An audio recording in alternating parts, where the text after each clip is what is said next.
Episode के शुरुआत में एक लड़की जिसका नाम होता है सियालिंग वो एक लड़के से बात कर रही होती है और इस लड़के का नाम होता है सैंटोंग जो कि एक फॉर्चून टेलर होता है। जहाँ पर सैंटोंग सियालिंग से कहता है तुम्हें पता है तुम आने वाले कल को कभी भी नहीं बदल सकते, उसी तरह ही जैसे तुम्हारी मुलाकात आज मुझसे हुई है ये भी तुम्हारे नसीब में लिखा गया है। लेकिन सियालिंग को ऐसे बातों में कोई भी इंटरेस्ट नहीं होता, जिसमें सियालिंग सैंटोंग से कहती है कि मुझे ऐसी चीजों में कोई भरोसा नहीं है। लेकिन फिर भी सैंगटोन अपना विजिटिंग कार्ड सियालिंग को देने लगता है, जिसमें वो कहता है कि अगर तुमको मेरी जरूरत पड़ी तो तुम इस कार्ड की मदद से मेरे पास आ सकती हो। लेकिन सियालिंग सैंगटोन ने दिया हुआ कार्ड को फेंक कर उधर से जाने लगती है। लेकिन उसी दौरान पीछे से एक स्कूटी आकर सियालिंग को टक्कर मार देता है, जहाँ पर हमारी मुलाकात होती है इस सीरीज के मेन कैरेक्टर से, जिसका नाम होता है यन बिंग जो कि एक डिलीवरी बॉय होता है। लेकिन इधर सियालिंग के सारे रेज्यूमे टक्कर की वजह से बिखर जाती है, जहाँ पर यन बिंग सियालिंग के पास आकर कहता है कि ये सब कुछ गंदा हो चुका है, जिसमें सियालिंग कहती है कोई बात नहीं, क्योंकि सियालिंग को लग रहा था कि यन बिंग उसके रेज्यूमे के बारे में बात कर रहा है। लेकिन उसी दौरान यन बिंग सियालिंग से कहता है कि मैं तुम्हारे चीजों के बारे में बात नहीं कर रहा हूँ, जिसमें सियालिंग यन बिंग से पूछती है कि तो तुम किसके बारे में बात कर रहे हो। यन बिंग कहता है कि मैं अपनी चीजों के बारे में बात कर रहा हूँ जो तुम्हारी वजह से गंदी हो गई है। फिर यन बिंग सियालिंग से अपनी चीजों की पैसा मांगने लगता है, जिसमें सियालिंग कहती है कि मेरे पास अभी पैसा नहीं है क्योंकि मैं बहुत गरीब हूँ। जिसमें यन बिंग सियालिंग से कहता है अगर तुम चाहती हो तो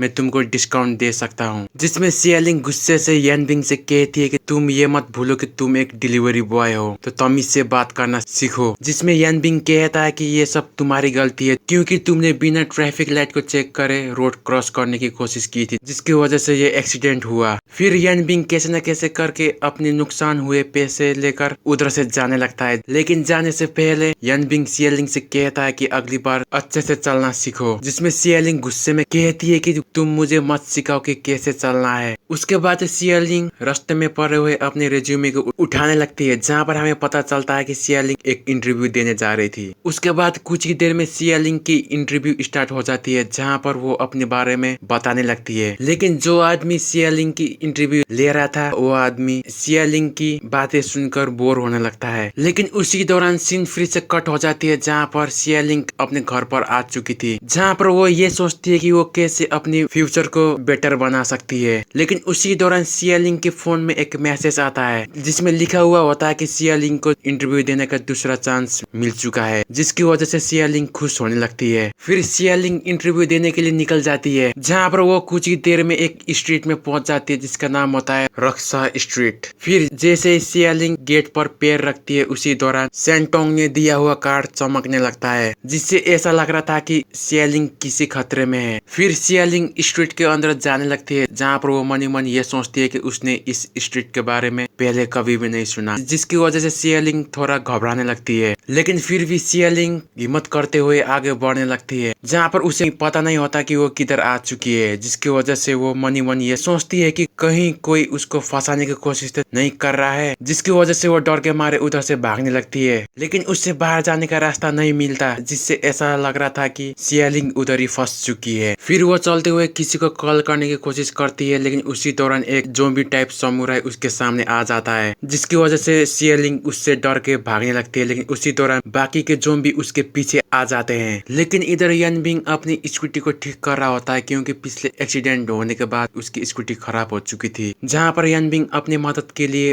अपने छोटे भाई को बुलाता है जिसका नाम होता है लियांग। लेकिन उसी दौरान लियांग यन बिंग से कहता है कि तुम वो अजीब सी आवाज सुन पा रहे हो, जिसमें यन बिंग कहता है कि लगता है वो मॉन्स्टर फिर से आ चुके हैं। लेकिन इधर सियालिंग ज़ॉम्बी से बचकर भाग रही होती है, जहाँ पर एक ज़ॉम्बी जमीन से निकलकर सियालिंग की पैरों को पकड़ लेता है, जिससे सियालिंग नीचे गिर जाती है। जहाँ पर एक ज़ॉम्बी सियालिंग के हाथों में काटने वाला होता है, लेकिन उसी दौरान एक किसी तरह का नुकीला चीज आकर ज़ॉम्बी के सिर के आर पार हो जाती है, जिसकी वजह से ज़ॉम्बी तुरंत ही मर जाता है। जहाँ पर हमें पता चलता है कि यन बिंग और लियांग सियालिंग को बचाने के लिए आ चुके थे, जिसमें लियांग यन बिंग से कहता है कि सबको जरा धीरे से मारना है और इस बात का भी ख्याल रखना कि कहीं लड़की को कोई चोट ना आ जाए। फिर यन बिंग ऊपर से जंप मार देता है, जिसके हाथ में एक किसी तरह का वेपन होता है, जिसके मदद से यन बिंग ज़ॉम्बी के बीच में जाकर इसी वेपन का इस्तेमाल करके किसी तरह का आग पैदा कर देता है, जिसकी वजह से सारे जोम्बी कुछ ही सेकंड में मर जाते हैं। फिर बचे हुए बाकी के जोम्बी एक साथ मिलकर यनबिंग पर अटैक करने लगते हैं, जहाँ पर यनबिंग एक एक करके सारे जोम्बी को आसानी से मार रहा होता है। लेकिन उसी दौरान लियांग सियालिंग के पास जाके कहता है कि तुम तो एक साधारण सी लड़की हो, तो तुम इधर कैसे पहुंची? तुम्हें पता नहीं है क्या हेल ऑफ गेट में इंसानों का आना मना है? जिसमें सियालिंग इसका मतलब क्या है कहने लगती है, जिसमें लियांग कहता है कि हेल ऑफ गेट ऐसी जगह है जहाँ पर हम बुरे आत्मा को कैद करके रखते हैं ताकि वो बाहर जाकर किसी को नुकसान न पहुंचाए। जिसमें लियांग ये भी कहता है कि मेरा बड़ा भाई इस जगह का जनरल है जो बुरी आत्माओं को इंसानी दुनिया में जाने से रोकता है। जिसे सुनने के बाद सियालिंग शॉक हो जाती है,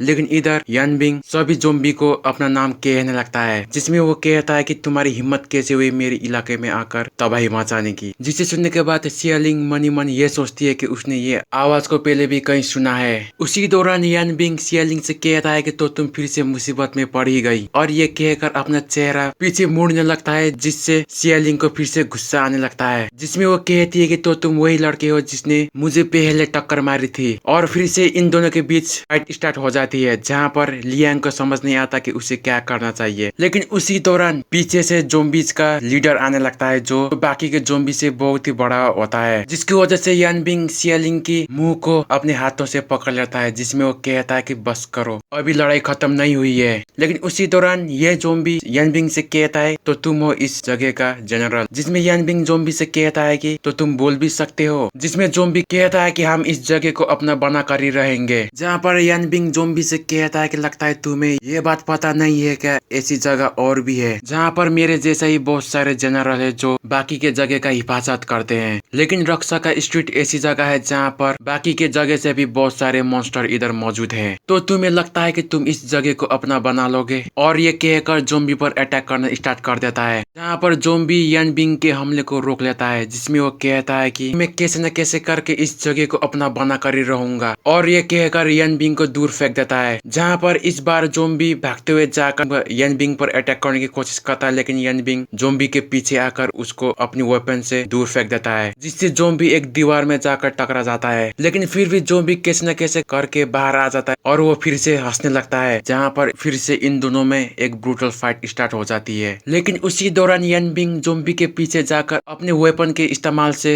जोम्बी पर आग से हमला कर देता है, जिसकी वजह से जोम्बी आग में जलने लगता है। जिसमें यनबिंग को लगता है कि वो ये फाइट जीत चुका है, और वो हंसने लगता है। लेकिन उसी दौरान एक बड़ा सा सांप आकर उस पर अटैक करने लगता है, जहाँ पर हमें पता चलता है कि ये जोम्बी अभी तक मरा नहीं है, और ये इसी का हाथ है जो एक सांप में बदल गया है। जिसमें जोम्बी हंसते हुए यनबिंग से कहता है कि तुमने इसके बारे में सोचा भी नहीं होगा। लेकिन उसी दौरान यनबिंग जोम्बी के सांप वाले हाथ को पकड़कर दीवार में पटक देता है, लेकिन फिर भी जोम्बी बचने में कामयाब हो जाता है। जिसमें जोम्बी अपने हाथों को जमीन से निकालकर यनबिंग पर अटैक कर देता है, जिसमें यनबिंग उसके हमले से बचने में कामयाब तो हो जाता है। लेकिन उसी दौरान वही जोम्बी ऊपर से जंप मारकर यनबिंग पर पीछे से हमला कर देता है, जिसकी वजह से यनबिंग इतनी जोर से गिरता है जिसकी वजह से जमीन पर एक गड्ढा बन जाता है। फिर जोम्बी अपने हाथों को एक बड़ा सा बॉल बनाकर यनबिंग पर अटैक कर देता है, लेकिन फिर से यनबिंग बचने में कामयाब हो जाता है। लेकिन फिर से जोम्बी अपने सांप वाले हाथों को इस्तेमाल करके यनबिंग पर अटैक कर देता है, जिसमें जोम्बी यनबिंग को पकड़कर एक बिल्डिंग में जाकर पटक देता है, जिससे सियालिंग भी घबरा जाती है, क्योंकि इस बार यनबिंग कोई भी रिस्पॉन्स नहीं दे रहा था। लेकिन उसी दौरान जोम्बी हंसते हुए कहता है कि तुम हम दोनों को नहीं हरा सकते, और कहता है कि आज से ये जगह मेरी है, और ये कहकर जोर जोर से हंसने लगता है। लेकिन उसी दौरान यनबिंग फिर से होश में आ जाता है, जिसमें वो जोम्बी से कहता है कि तुम्हें पता है कि मैं क्यों इस जगह का जनरल हूँ? क्योंकि हम लोग ऐसे आत्माओं को बुला सकते हैं जो हमारी रक्षा कर सकते हैं, जिसको हम लोग कहते हैं गार्डियन स्पिरिट। और जोम्बी से कहता है कि तुम बस इतना समझो कि मेरे पास भी एक गार्डियन स्पिरिट है जो तुम जैसे आत्माओं को बिल्कुल भी पसंद नहीं करता। और ये कहकर अपने सबसे स्ट्रॉन्गेस्ट गार्डियन स्पिरिट को बाहर बुलाने लगता है, जिसका नाम होता है चूसू, और ये जोम्बिस से भी बहुत बड़ा होता है, जिससे जोम्बिस का लीडर भी डर जाता है। जहाँ पर यनबिंग अपने गार्डियन स्पिरिट से कहता है कि उसे खत्म करो, जिसमें गार्डियन स्पिरिट अपने वेपन को बाहर निकालता है, जिससे जोम्बिस का लीडर डर के मारे भागने लगता है। लेकिन फिर भी गार्डियन स्पिरिट उसको एक ही अटैक में उसको जमीन में गाड़ देता है। गार्डियन स्पिरिट का अटैक इतना स्ट्रॉन्ग होता है जिसकी वजह से बाकी के जोम्बिस भी उसके चपेटे में आ जाते हैं, जहाँ पर गार्डियन स्पिरिट सभी